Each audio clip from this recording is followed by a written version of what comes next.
Welcome all to Fickle Sports, the very first Premier League show. We're excited to be here. I'm Gary, as always, joined by Alex. And the very first game we're previewing is Manchester City versus Arsenal, which is at 8:15 at the Etihad Stadium on Wednesday, live on Sky Sports. And it's a fascinating game to dig into because it is the master versus the student. And we get to find out if Arteta really is that good tactically. He knows all the ins and outs of Pep Guardiola's team for the last 3 years and whether or not he was good or just sort of putting out the cones in the training ground. Are they going to kind of Mourinho Barcelona the situation? You know, where Mourinho was obviously helping Barcelona. Was it Bobby Robson? Yeah. It The was under Bobby translator. Robson. Yeah, and then all of a sudden it's like, yeah, it was just a translator. It was nothing. Nothing. If Arteta can run to the pitch with his like finger up, screaming to the heavens when he wins, then I'd accept that. That would be the greatest celebration. Victor Valdez comes out of nowhere again, just like get off here. Edison just holding him. But yeah, it's a great game actually. I was so happy to see. I mean, I was quite unhappy that we're playing Man City, but other than that, I've been looking forward to this game for a long time. Can I ask, actually, just because as you are the Arsenal fan, I imagine all Arsenal fans reacted the same way. There's like, yes, the Premier League is back. Shit, it's Manchester City away. You know what? Let's have a further break. Let's just Yeah. Let's void the whole thing. No, well, it's just Arsenal have a terrible track record against the top teams, but I think Arsenal fans are just excited to see more games under Mikel Arteta. Arsenal have got quite a few injuries still. They've got Callum Chambers, who is out with a knee injury, but is way back in January.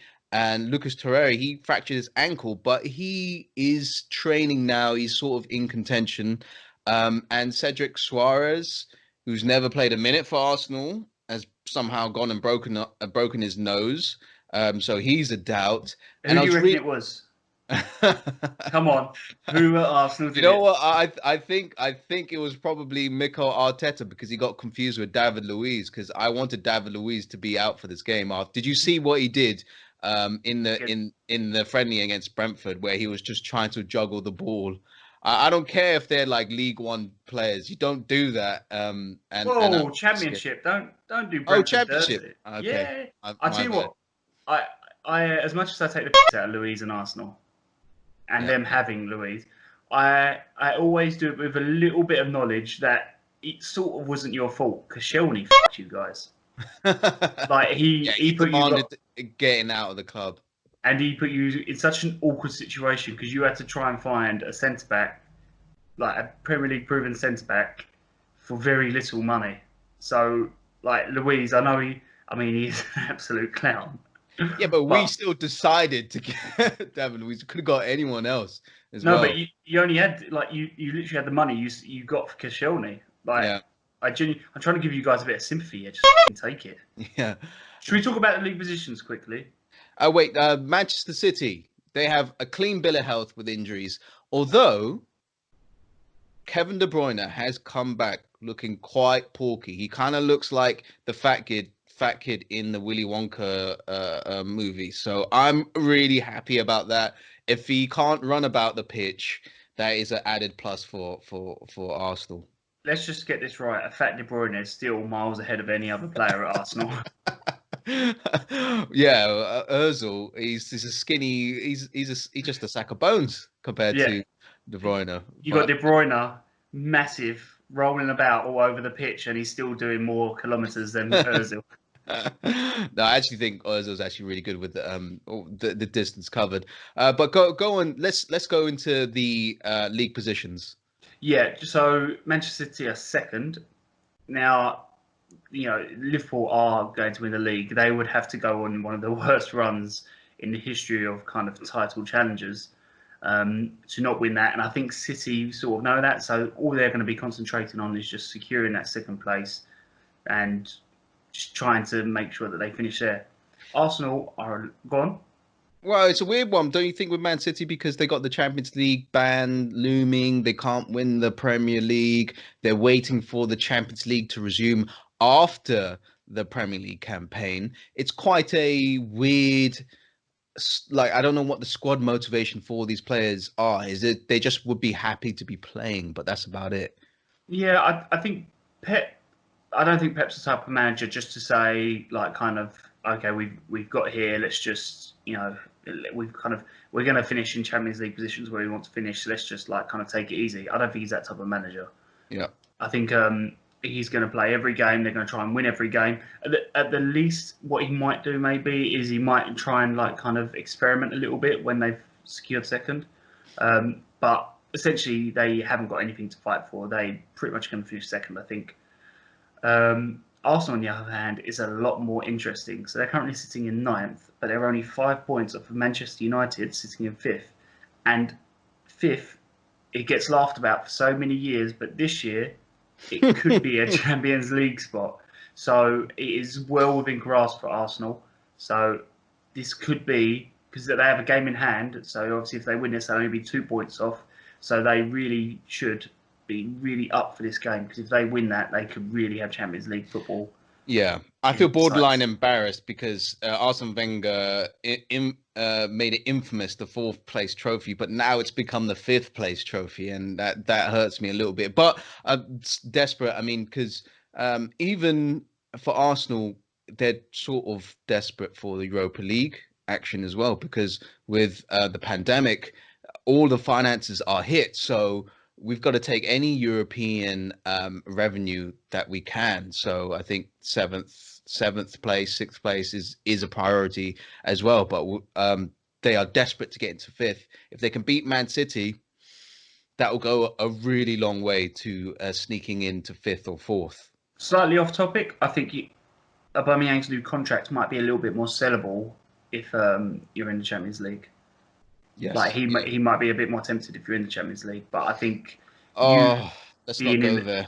I'm I think scared you of being it. in the Europa League, I think a player like Aubameyang, the skill and the quality he has, I don't think he. I think part of the reason he probably doesn't want to does want to leave and signed for a new team is he's playing his trade in the Europa League and he's better than that. To be frank. Yeah, yeah, 100%. But let's go into some formations, right? This has been long, hard thinking about this lineup and how these teams are going to face each other. And I know no matter what, I'll get stick no matter what team I select. But you guys play along. Give us what your predicted 11s are for both teams. I'm going to start with Man City, Can right? I just say, you've got a really hard job here because if anyone does fantasy Premier League, you will know that Pep Guardiola is an absolute bust. Yeah, I know. He I will, might as well randomize it, he right? will just, yeah, just out of nowhere. Aguero could bang like 5 hat tricks in 7 games, and he'll be like, yeah, I think Jesus needs to play for a bit, and he'll be like, what? Yeah, that is the problem with Pep Guardiola over the years. But I'll do my best. I'll do a team that I think will actually be picked, like, but and one that I sort of want to be picked as well if I was Man City. So I'd go with Edison in goal. Walker is the de facto number one, number two. They played Fernandinho a lot at centre back, and I think they will Mm. continue because they haven't got the other centre backs quite ready. Otamendi will partner Fernandinho, and I think this will be a game where Mendy will come back into the side. I don't. I think they've been a bit unconvincing with Zinchenko as at left back. Although to And be fair to Zinchenko, I think he was put there because he can do it, yeah, but it's not really his position. I think he much prefers to be further upfield. yeah. But he did quite okay for a while because how Man City build up their play, they kind of overload the defense so they can bring it out into midfield. And Zinchenko is a midfielder and he's better on the ball and better at passing. So he did well for a bit, but just the defending part of it was just a bit of a nightmare. And I think Arsenal are going to try and play some pacey wingers. So I think having Walker and Mendy on each side, it can hopefully nullify that threat that Arsenal will play. In midfield, I think it's going to bring back Rodri. Rodri is really pivotal to how Man City bring up the ball from the defense and link up the midfield and the attack. He's just that player. He's super intelligent. He knows where the pressure points is, and he's a great passer out of defense, and he's good at tackling and intercepting. So he's a mainstay. I think Pep Guardiola is going to bring back Gundogan. Right, he's actually a bit of a favorite for Pep Guardiola. He always sneaks into the lineup when he's available, and he's going to have David De Silva in, so that kind of completes the midfield three. Other than that, we've got Mahrez, who I'm going to put on the right wing, who's played really well this season, and on the opposing flank, you've got Sterling, and I'm going with Aguero up front. Wait, so no De Bruyne? Yeah, no De Bruyne. I'm telling you, he's out of shape. He's out of shape right now. I'm going off pictures, but I don't think he's going to start for some reason. Is it one of them where like someone's taking a picture here and he's got that dirty double chin?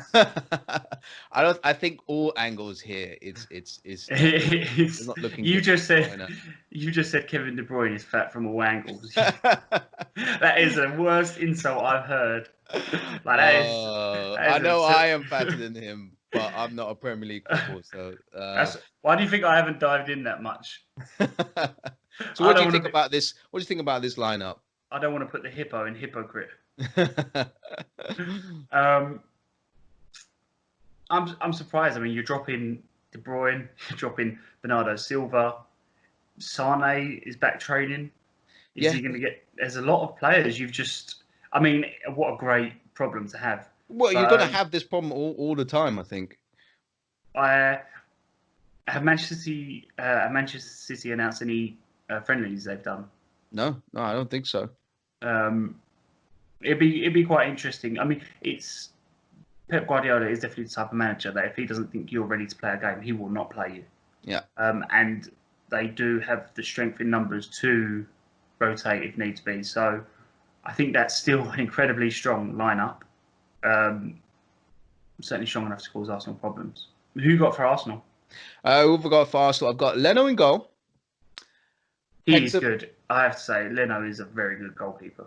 Yeah, no, he's done. I think he'll be Arsenal's player of the season because we've been that poor defensively, and he's saved every single possible shot he could. So he's up there. We've got Hector Bellerin at right back. Now it pains me to say this. I think Arteta, for some reason, he likes players who can pass the ball out of defence. So our best two passers as centre backs are Skodran Mustafi and David Luiz. So it's a nightmare that I think both of them are ticking time bomb, especially against someone like Man City. I can see the pain in your face as you read out those names. I do usually love my own players, but these two I can't get on board with them. And then I'm going. This would be quite controversial because Bukayo Saka's done a great job at left back, but I think we might go with Kieran Tierney if he's fit, because he's actually a proper left back, whereas Bukayo Saka is a winger turn left back. So I'm going with Kieran Tierney. All you Saka fans, please go easy. In midfield, it's going to be Granit Xhaka in the midfield three. And I'm going with Torreira and Mesut Ozil. Now, Mesut Ozil is not great when he plays away from home, but he's been a favourite of Mikel Arteta's. And Mikel Arteta has tried his best to build the team around Ozil, which, hasn't really kicked off properly, but he's tried to do that. So I think he'll continue with that trend. And I'm going... I think Mikel Arteta, to battle Man City, he'll want some wingers that will work hard, and I think he'll pick Martinelli on the right, who will definitely do his defensive duties and press how he wants to press. And Aubameyang was going to be on the left wing. People argue it's not his best position, but he's still getting the goals. So he's gonna have to be on the left wing, and I'm going with Lacazette up top, who's been completely out of form this entire season. But let's hope that he can find his scoring boots against Man City. But it's going to be a lot of defensive work for that front three.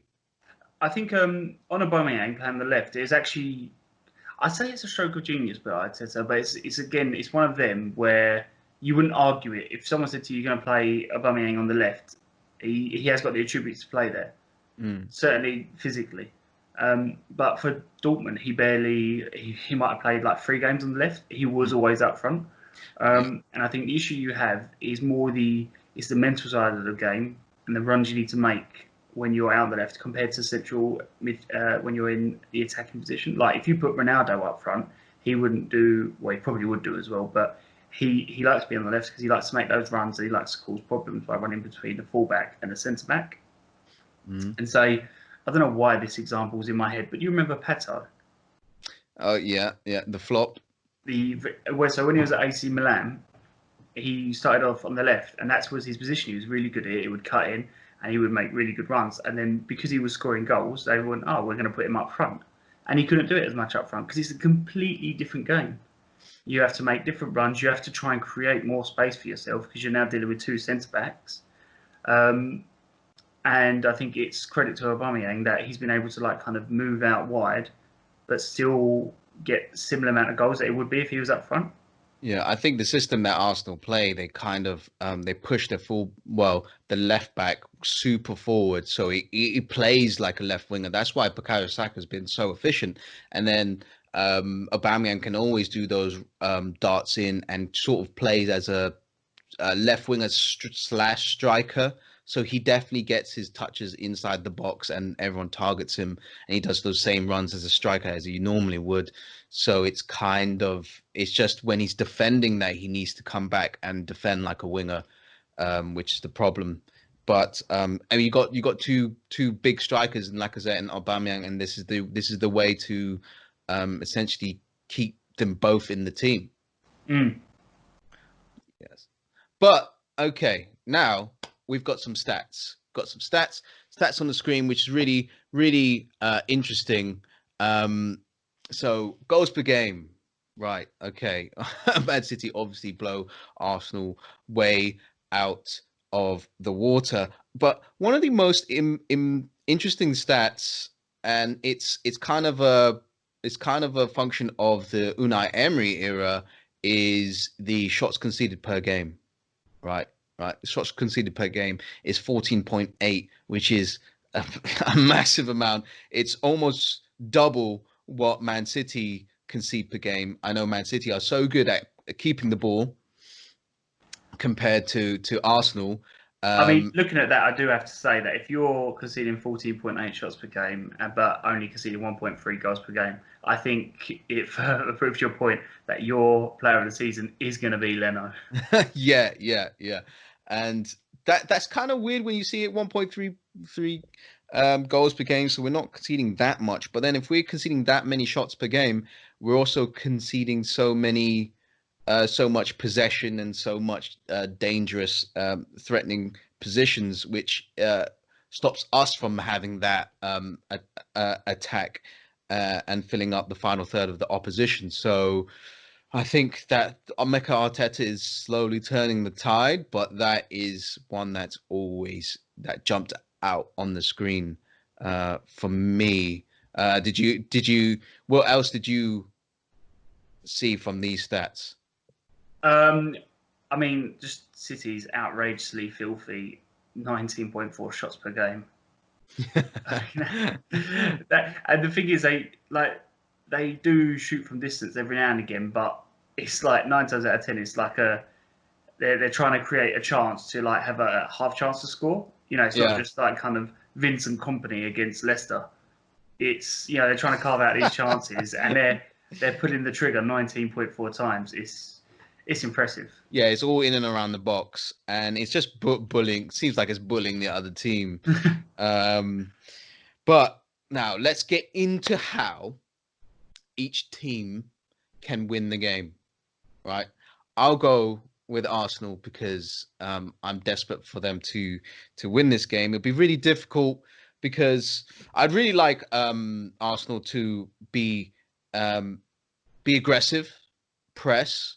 I think Arteta, he knows every trick in the book for under Pep Guardiola. So I'm really hoping that he will be bold in his pressing play because if you let Man City build out from the back and take over the game, you're just going to be on the under the cosh for 90 minutes. So Can I ask you uh, a quick question?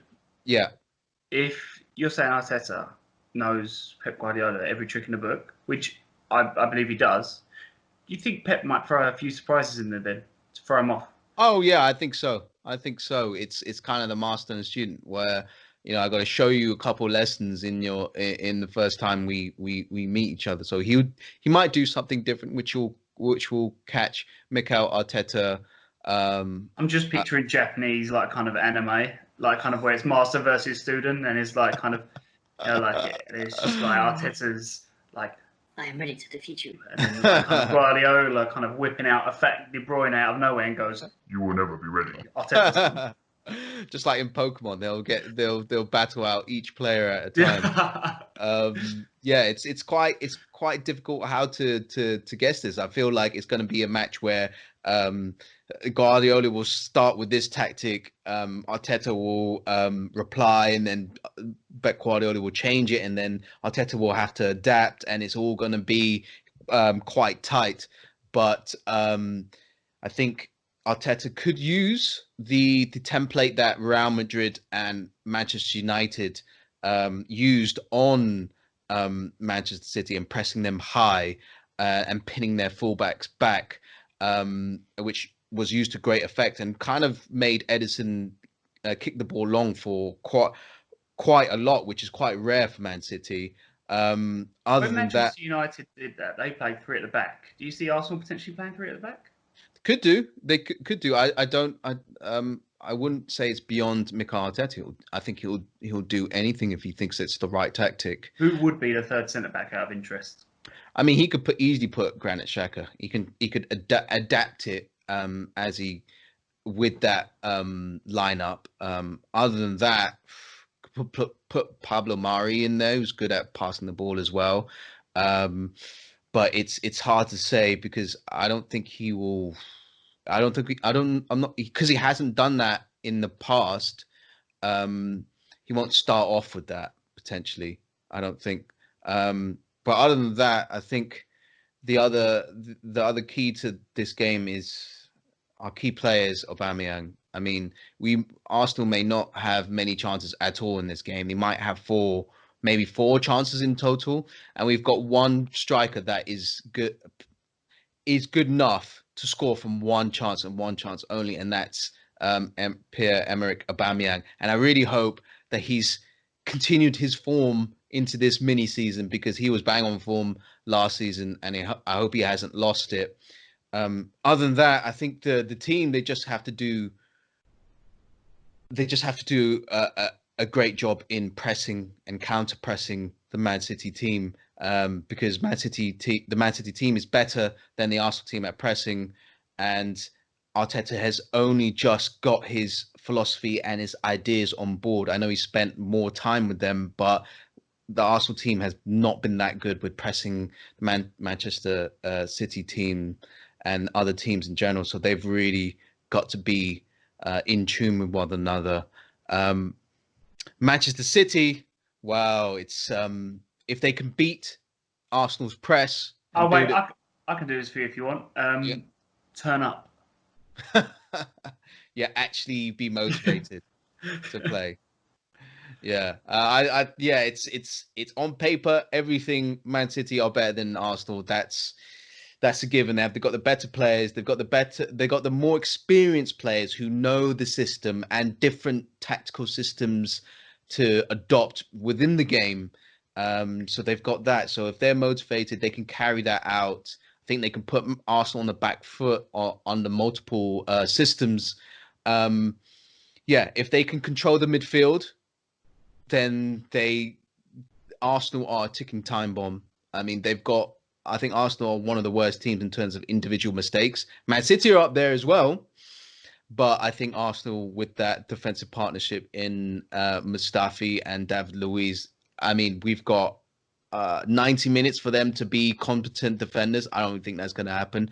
If you put the pressure on them, you can control the midfield, you pin Arsenal back. I think Arsenal are going to crack at some stage. And you've got key player, I think, Sergio Aguero. I think if you give him an inch, he's going to slam it home. You just can't. I remember this is going back a few years. I remember when City played Tottenham, and this is a few years ago.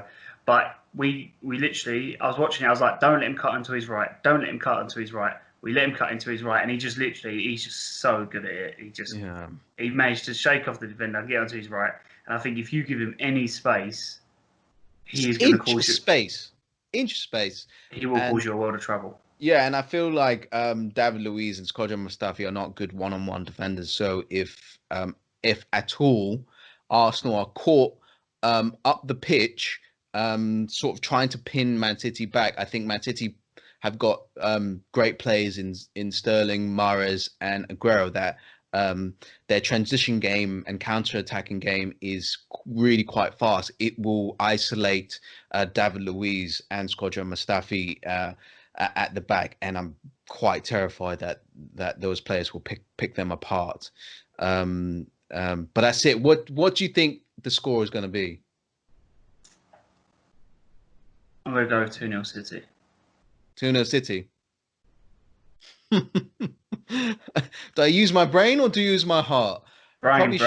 No one wants to hear about your heart. Yeah, that's true. You know what? Something ridiculous. I think it's going to be 1-0 to Man City. I think it's going to be quite tight, actually, because Arteta knows the strengths and weaknesses of every single player and the tactics that Man City use. But I think something ridiculous like David Luiz, red card, penalty. I was thinking that, you know. Yeah, were you thinking that? Yeah, just like Luiz is going to get caught out and it's going to be like a last man tackle, maybe. Yeah, 5 minutes in, and it's going to be. And do you think it's going to finish 1-0 after you're down to 10 men?